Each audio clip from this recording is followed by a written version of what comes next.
Bismillahirrahmanirrahim. Alhamdulillahilladzi ahabbal mutawakkilin wa wa'adahum bidukhulil jannati aminin. Ashhadu an la ilaha illallah wahdahu la syarika lah al-qawiyyul matin. Wa ashhadu anna sayyidana Muhammadan abduhu wa rasuluh as-sadiqul wa'dul amin. Allahumma salli wa sallim wa barik ala sayyidina wa maulana Muhammad al-mab'uthi rahmatan lil alamin wa ala alihi wa ashabihi wa zurriyyatihi at-tahirin. Amma ba'd. Yang kita hormati dan kita cintai para habaib, para alim ulama, para muhibbin, hadirin dan hadirat rahimakumullah. Alhamdulillah, puji dan syukur kehadirat Allah subhanahu wa ta'ala yang senantiasa memberikan kepada kita berbagai macam anugerah dan nikmatnya, sehingga kita pada malam hari ini dapat kembali berkumpul bersama-sama di majelis yang mubarak ini. Salawat dan salam kita haturkan juga kepada junjungan kita Nabi besar Muhammad sallallahu alaihi wasallam dan kepada seluruh keluarga, para sahabat, zurriyat dan para pengikut beliau. Para muhibbin rahimakumullah, yang ke-86 daripada surah-surah Al-Quran, Suratul Tariq, Makiyatun wa ayatuha 17.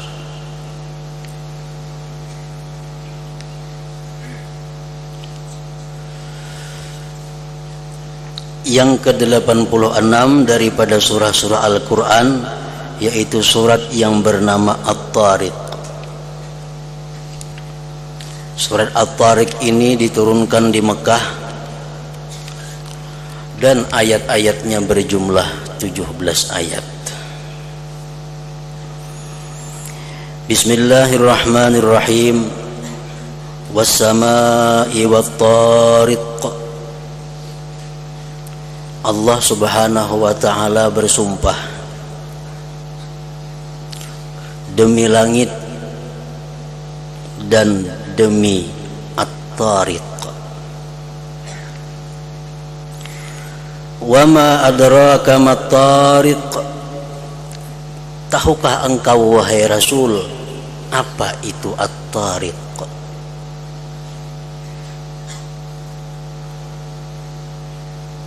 An-najmu tsaqib. Tariq itu adalah artinya bintang yang cahayanya dapat menembus gelapnya malam. Allah subhanahu wa ta'ala bersumpah dengan langit. Yang kedua, Allah bersumpah dengan bintang.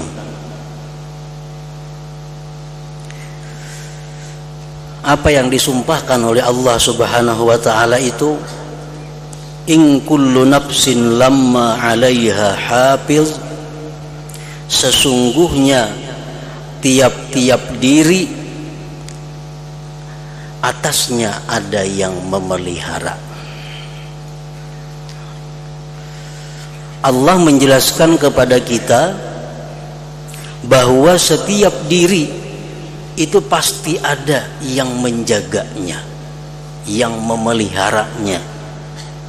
Dan Allah subhanahu wa ta'ala menyatakan demikian dengan bersumpah.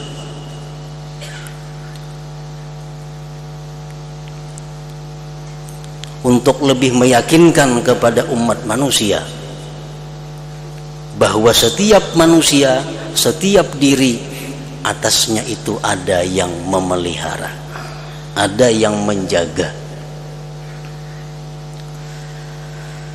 Para muhibbin rahimakumullah,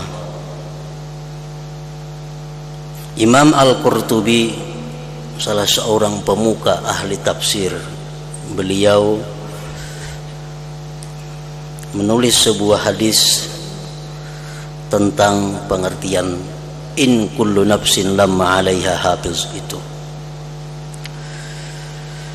Wa kullu mu'minin mi'atun wa sittuna malaka yazubbuna anhu ma lam yuqaddar 'alaihi, rawahu Tabarani. Rasulullah sallallahu alaihi wasallam bersabda, diwakilkan dengan setiap orang mukmin 160 malaikat. Jadi seikung orang beriman itu Allah mengirim untuk satu orang mukmin tadi 160 orang malaikat. Jadi di sekitar kita ini seikung 160 malaikat.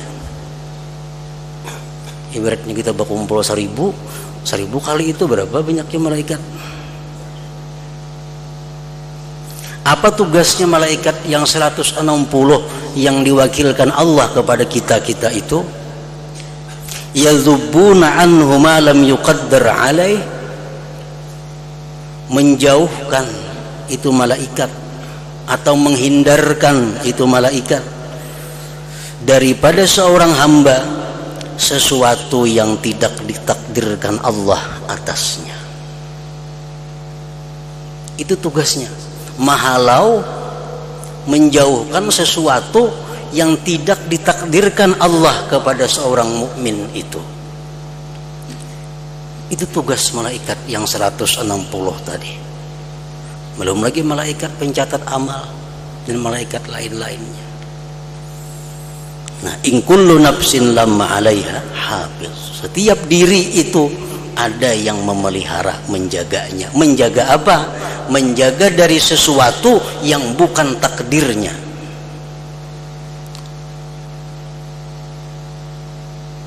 Baik itu berupa nikmat atau itu berupa bala.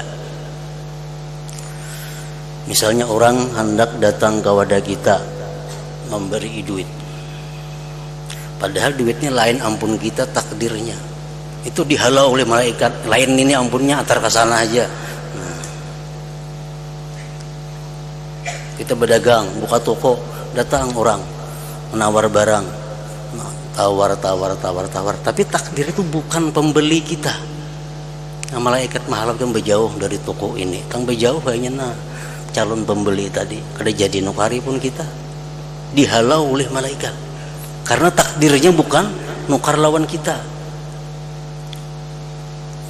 Nah, demikian pula halnya bala dan bencana tidak akan bisa sampai kepada kita kalau itu bukan takdirnya kita, karena ada 160 malaikat yang menjaga demikian itu. Nah, para muhibbin rahimakumullah, Rasulullah sallallahu alaihi wasallam pernah bersabda kepada sepupu beliau Ibnu Abbas radhiyallahu anhuma,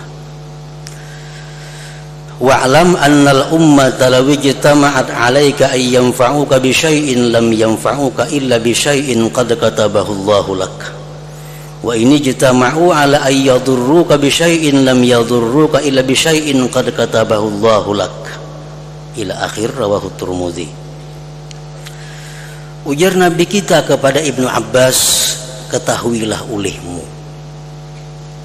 bahwasanya umat seluruh manusia, jikalau mereka sepakat untuk memberikan manfaat kepada engkau dengan sesuatu, tidaklah mereka itu bisa memberi manfaat kepada engkau kecuali dengan sesuatu yang telah ditakdirkan oleh Allah Subhanahu wa ta'ala. Seduniaan orang sepakat menolong kita, seduniaan orang sepakat membantu kita, kada akan bisa terjadi kalau itu bukan ditakdirkan oleh Allah Subhanahu wa ta'ala. wa in ijtama'u ala ay yadhurruka bi syai'in lam yadhurruka illa bi syai'in qad katabahu Allahu lak.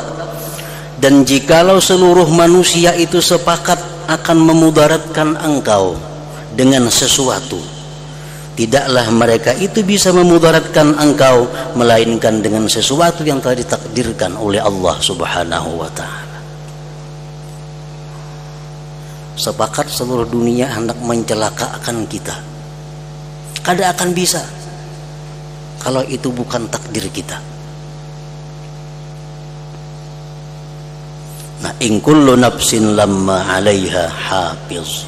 Tiap-tiap diri itu atasnya ada yang menjaga, yang memelihara, agar jangan sampai kepada diri itu sesuatu yang bukan ditakdirkan oleh Allah Subhanahu wa ta'ala. Para muhibbin rahimakumullah, ayat yang keempat tadi, in kullu nafsin lamma 'alaiha hafiz, itu mengisyaratkan kepada kita agar kita bertawakal, berserah diri kepada Allah Subhanahu wa ta'ala. Itu isyarat dari Allah bahwa kita mestinya berserah hanya kepada Allah Subhanahu wa ta'ala. Dalam surah lain Allah Subhanahu wa ta'ala secara tegas menyatakan, wa 'alallah fatawakkalu in kuntum mu'minin. Atas Allah kamu bertawakal, berserah jika kamu beriman. Jika kamu beriman, tawakal kepada Allah. Jika kamu kada beriman, artinya silahkan tawakal kepada yang lain. Nah, itu tegas. Jadi tawakal merupakan satu kewajiban bagi setiap orang-orang yang beriman. Para muhibbin rahimakumullah, kalau tawakal itu satu kewajiban bagi kita, tentu kita wajib mengetahui tentang tawakal itu sekedar untuk bisa mengamalkan dan menggugurkan kewajiban itu. Al-Imamul Ghazali rahimahullah mengatakan, tawakal itu artinya i'timadul qalbi 'alal wakil wahdah, berpegangnya hati atas yang diserahi perkara saja. Dalam hal ini Allah Subhanahu wa ta'ala, hatinya itu berpegang hanya dengan Allah, tidak dengan kekuatan, tidak dengan kekayaan, tidak dengan jabatan kedudukan. Yang dipegangnya hanya adalah Allah Subhanahu wa ta'ala. Nah, itu pengertian tawakal. Selanjutnya beliau mengatakan bahwa tawakal itu terdiri daripada 3 rukun. Apabila 3 rukun ini terlaksana, maka kita disebut mutawakkil, orang yang bertawakal kepada Allah Subhanahu wa ta'ala. Yang pertama rukun tawakal adalah ilmu. Amun orang kada berilmu, kada kau bertawakal, sudah jelas. Ilmu. Apa ilmunya? Meyakini anallah hayyun la yamut. Meyakini seyakin-yakinnya bahwa Allah itu hidup dan kada bakal mati. Satu. Rahmanur Rahim, Allah itu pengasih penyayang. Tahu. Alimun bi ahwalina wa ma huwa khairun lana. Allah Subhanahu wa ta'ala itu maha tahu dengan keadaan kita dan yang terbaik untuk kita. Kita mesti tahu itu, bahwa Allah mengetahui keadaan kita dan apa yang paling cocok, paling baik untuk kita. Allah Ta'ala qadirun, Allah maha kuasa. La yahtaju ilaina, Allah tidak perlu kepada kita. Kita hendak bertawakal, kita hendak kada, Allah kada perlu. Kita sembahyang, kita kada, Allah kada terganggu. kita mau menjunjung perintahnya, mau melanggarnya, kadang mengurangi kebesaran Allah. La yukhliful mi'ad, Allah itu kadang mau menyalahi janji. Apa yang dijanjikan Allah pasti akan dilaksanakan. Yakfi may yufawwidu amrahu ilaih, Allah akan mencukupi orang yang berserah kepadanya. Nah, sekurang-kurangnya itu yang perlu kita yakini di dalam hati kita. Kalau sudah kita yakin bahwa Allah itu maha pengasih penyayang, Allah maha tahu dengan apa yang kita perlukan, Allah itu mencukupi orang yang bertawakal kepadanya. Kalau sudah tahu demikian, maka timbullah rukun yang kedua yang namanya hal atau keadaan. Nah, apa keadaan kita? Sakinatul qalbi biwakilihi, tentram hati dengan wakilnya, yakni subhanahu wa ta'ala, Allah subhanahu wa ta'ala. Kalau kita umpamanya kada tahu sama sekali urusan ekonomi, kita kada tahu urusan ekonomi, kada ngerti urusan ekonomi, sedangkan kita banyak diisi duit. Lalu ada orangnya ini sangat cerdik dalam mengelola ekonomi, orangnya sangat sayang kepada kita, orangnya sangat mencintai kita, orangnya kada pernah menyalahi janji, orangnya selalu membantu kepada kita. Tentu kita akan menyerahkan masalah ekonomi kita kepada orang yang ahlinya tadi. Bisa duit 1 juta, kada bisa napa cara menggunakannya. Tapi kita ada bisi kawan yang kita ketahui kawan ini luar biasa, punya sifat-sifat kebaikan. Nah, tentu kita akan menyerahkan duit 1 juta ini kepada inya untuk dikelola. Maka itulah kita dengan Allah subhanahu wa ta'ala. Kita kada bisa menjaga diri kita, kita kada tahu apa yang terbaik untuk kita, sedangkan kita yakin Allah maha segala-galanya. Nah, serahkanlah urusan perkara kita ini kepada Allah subhanahu wa ta'ala. Tawakal. Nah, kalau sudah yang demikian keadaan kita tentram hati dengan Allah sebagai wakil kita, maka timbul yang ketiga, amal perbuatan. Amal perbuatannya apa? Ya'malu wa yas'a wa yad'u bima amara bihil wakil. Kita akan bekerja, kita akan berusaha, kita akan berdoa, tapi sesuai anjuran wakil. Jadi tawakal itu bukan menyuruh kita kada begawi lagi, bukan. Tawakal bukan menyuruh ampe berdagang, kada. Berdagang cuma sesuai anjuran nang ahlinya si wakil tadi. Kita gunakan duit sesuai anjuran dari yang ahlinya mengelola duit, si wakil kita tadi. Nah, jadi tawakal mesti kita punya ilmu tentang orang yang diwakili, yaitu Allah subhanahu wa ta'ala. Yang kedua, ketentraman hati kita kepada Allah. Yang ketiga, kita bekerja berbuat sesuai dengan petunjuk dan aturan Allah subhanahu wa ta'ala. Nah, para muhibbin rahimakumullah, dalam hal apa kita bertawakal kepada Allah? Dalam hal apa? Ada 4 hal yang kita serahkan kepada Allah dalam urusan dunia ini. Yang pertama, jalbu mayampa, menarik sesuatu yang bermanfaat. Artinya berusaha,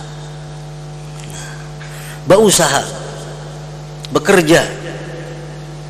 Ini perlu tawakal kepada Allah subhanahu wa ta'ala. Kayak apa berusaha dengan tawakal kepada Allah? 1, dia berusaha sesuai arahan Allah, sesuai petunjuk Allah, dan dia berpegang bahwa Allah yang memberi sesuatu kepada dia, bukan usahanya itu. Nah kalau kita berusaha demikian, kada bertentangan dengan tawakal. Orang yang berusaha dengan mengambil yang haram, mengambil yang halal, bukan termasuk orang yang tawakal kepada Allah. Orang yang berusaha menipu bukan bertawakal kepada Allah. Orang yang berusaha menyembunyikan aib barang, orang yang bukan bertawakal kepada Allah. Karena orang yang tawakal kepada Allah, dia berusaha mematuhi aturan Allah.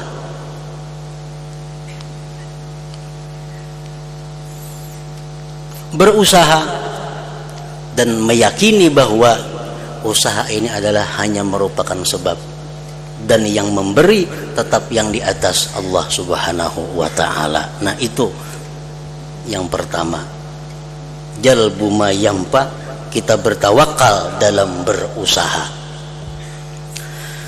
Para muhibbin rahimakumullah, rezeki kita ini sudah diatur oleh yang di atas. Kita meyakini itu. Jadi usaha itu hanya merupakan sebab. Di dalam kitab Sirajut Talibin ada diceritakan kisah orang yang bertawakal kepada Allah Subhanahu wa ta'ala, yang orangnya ini ahli takwa, ahli ibadah. Gawiannya hanya urusan mengajar, belajar, beribadah. Kada ada betuku, kada ada berdagang, kada ada bakabun, kada ada apa. Mengajar, belajar, ibadah. Hidupnya itu. Mempunyai keluarga, anak bini. Karena inya kada berusaha, hidupnya sakit, hidupnya miskin. Jadi jernang bini, ayo pangpian tu berusaha, mengajar, belajar, beribadah, kayak mengurusi anak buah di rumah. Kita ini perlu makan, perlu itu, perlu ini. Akhirnya seorang ahli ibadah tadi mahmuma, duka cita, karena ekonomi sakitnya kada becari, bini mendesak terus. Malam hari si ahli ibadah ini bermimpi. Dalam mimpi itu isyaratnya ikam berjalan ke tempat anu Tabuk. Di situ ada dua kampil, sakampil emas, sakampilnya perak. Mimpi tadi, bangun guring, subuh pisahkan lawan ang bini. Nam tadi menyai aku termimpi di tempat situ, nah di Tabuk ada dua kampil, sebuting emas, sebuting perak. Lah kasih dia tangi aja ng bini. Tangi. Berangkat seorang tadi, berangkat sana. Sampai ke tempat itu, ingat firman Allah yang berbunyi wapis sama rizqukum, rezeki kamu tuh di langit. Wapis sama rizqukum itu Al-Quran. Ingat, rezeki kamu tuh andaknya di langit. Mun aku menabuk ini kada cocok lawan Quran, bulik ke rumah. Nah berarti nang bini kada jadi menabuk aku, karena aku ingat firman Tuhan macam itu, rezeki itu anaknya di langit. Malam nang kedua tak mimpi pulang, persis mimpinya sama lawan kayak itu. Ada mau lagi menabuk, karena ingat tawakalnya kuat, rezeki di langit. Wapis sama rizqukum. Malam ketiga tak mimpi lagi kayak itu pulang, tetap kadang mau menabuk juga. Nang bini ini berkisah lawan tetangga sebelah. Lakiku tak mimpi di situ nah ada dua kampil emas, sakampil perak, sakampil emas. Coba pangcam tabuk kan kita bagi di apa duitnya nang bini. Nang bini ini berkisah lawan lalakinya, apa di binian berkisah lawan lalaki. Berangkat lalaki malam hari. Tabuk, dasar ada dua kampil. Dasar ada. Buka kampil pertama, isinya ular nak gulihatan dalam situ.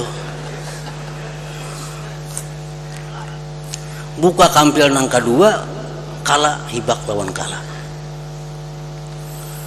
Ujar si jiran tadi, bani menipu aku jagawian ini menipu aku, padahal kan ada emas ada pirak, nyatanya dalamnya ular lawan kala. Anak aku timbay na malam ini ke rumahnya ini, anak aku timbay kena ke rumahnya,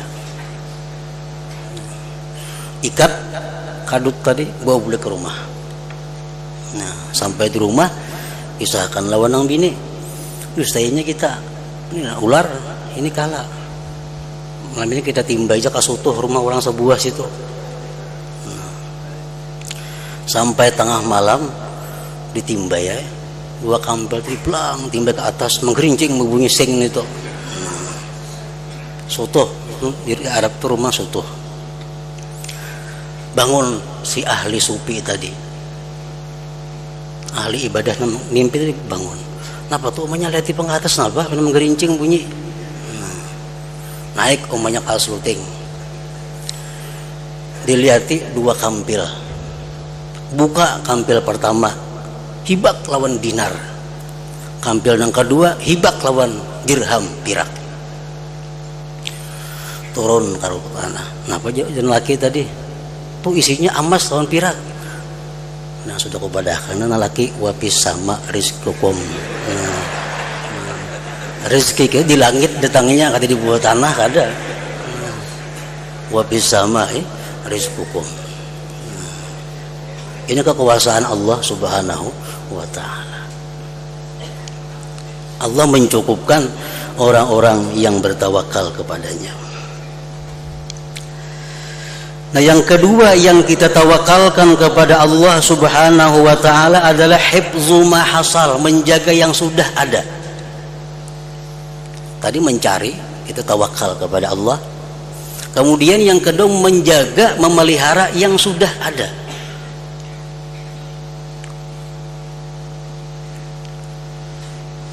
Nah dalam menjaga yang sudah ada ini agar jangan binasa, jangan hilang, jangan sebagainya, kita serahkan kepada Allah Subhanahu wa ta'ala yang memeliharanya. Namun Allah kadang melarang kita berusaha dengan sebab-sebab selama sesuai dengan aturan Allah Subhanahu wa ta'ala. Rasulullah sallallahu alaihi wasallam didatangi seorang Badawi, datang kepada Nabi, turun daripada untanya, lalu turun daripada unta, kada maikat ke unta, tawakal kepada Allah. Kenapa aja Nabi unta kada diikat? Ulun bertawakal lawan Allah. Ujar Nabi, ikat dahulu hanya bertawakal itu nang bujur. Ikat dahulu hanya tawakal Allah. Nah jadi artinya apa? Kalau kita mengunci kendaraan, mengunci rumah, mengunci benda-benda lain yang berharga, itu kadang merusak akan tawakal kita. Selama kita meyakini, berpegang bahwa yang memelihara itu adalah hakikatnya Allah Subhanahu wa ta'ala, dan jangan berpegang kepada kunci atau tali pengikat tadi. Yang ketiga yang kita bertawakal kepada Allah, daf'u ma yadur, dalam hal menolak bahaya. Bahaya, bencana, sakit dan sebagainya. Nah kita bertawakal kepada Allah Subhanahu wa ta'ala bahwa sesuatu itu tidak akan bisa membahayakan kita kalau bukan dikehendaki Allah. Tapi usaha kita diperintah untuk menghindar daripada bahaya-bahaya itu. Dilarang kita guring di tempat yang sudah dinyatakan di situ banyak binatang buas, haram. Kada boleh kita guring atau duduk-duduk di bawah dinding nang miring nah hendak rubuh, kada boleh. Dinding nang rubuh nah riut. Begana situ aku bertawakal aja, rubuh-rubuh aja kada kawa kada boleh itu. Nah kada boleh. Kita berlindung daripada itu, berjauh daripada dinding rubuh itu bukan menghilangkan tawakal kita. Selama kita yakin bahwa yang menyelamatkan kita, yang menjaga kita adalah Allah Subhanahu wa ta'ala. Nah yang keempat yang kita bertawakal kepada Allah adalah qat'u ma nazal, memutuskan yang terjadi. Sakit misalnya, berusaha supaya ampi sakit kayak apa. Baubat kada dilarang oleh agama dan bukan menghilangkan tawakal kepada Allah selama berubat itu sesuai dengan apa yang dianjurkan oleh agama. Kalau berubat dengan cara-cara yang dilarang oleh Allah, oleh agama, atau cara-cara yang kada disukai oleh Allah dan agama kita, maka itu menghilangkan tawakal kita. Salah satu berubat yang tidak disenangi oleh Allah, oleh Rasul adalah dengan cara kai atau basiar. Masuk rinjing nah habang tuh, ditapakakan ke batis. Nah, orang yang melakukan itu sudah dianggap tidak bertawakal lagi. Dianggap kada bertawakal lagi. Imran bin Husain, salah seorang sahabat Rasulullah sallallahu alaihi wasallam yang punya keistimewaan luar biasa. Imran bin Husain ini bercerita bahwa aku bisa melihat cahaya. Aku bisa melihat malaikat-malaikat. Aku bisa melihat alamul malakut, alam malakut. Begitu aku sakit jersidin, aku basiar, semua itu hilang daripadaku. Malaikat tuh kada melihat lagi. Alam malakut dihijab oleh Allah Subhanahu wa taala karena basiar tadi. Bukan haram basiar itu ada. Cuma orang yang basiar itu sudah bertentangan dengan tawakal kepada Allah Subhanahu wa taala. Mun basungu, baurut, minum ubat itu masih kada menghilangkan dengan tawakal seseorang selama dia meyakini bahwa itu adalah sebab yang menyembuhkan adalah Allah Subhanahu wa taala.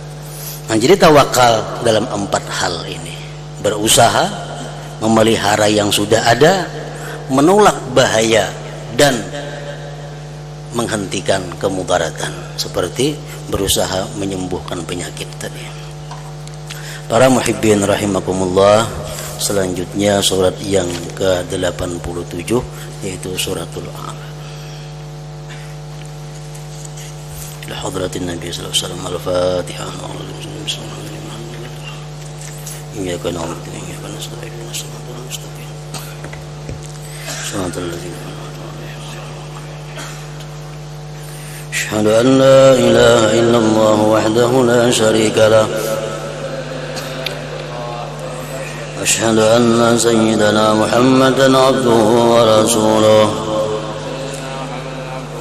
لا إله إلا الله نستغفر الله لا إله إلا الله نستغفر الله لا إله إلا الله نستغفر الله لا إله إلا الله ونتوب إلى الله لا إله إلا الله محمد رسول الله صلى الله عليه وسلم ويا أيها الراجون منه شفاعة صلوا عليه وسلموا تسليما.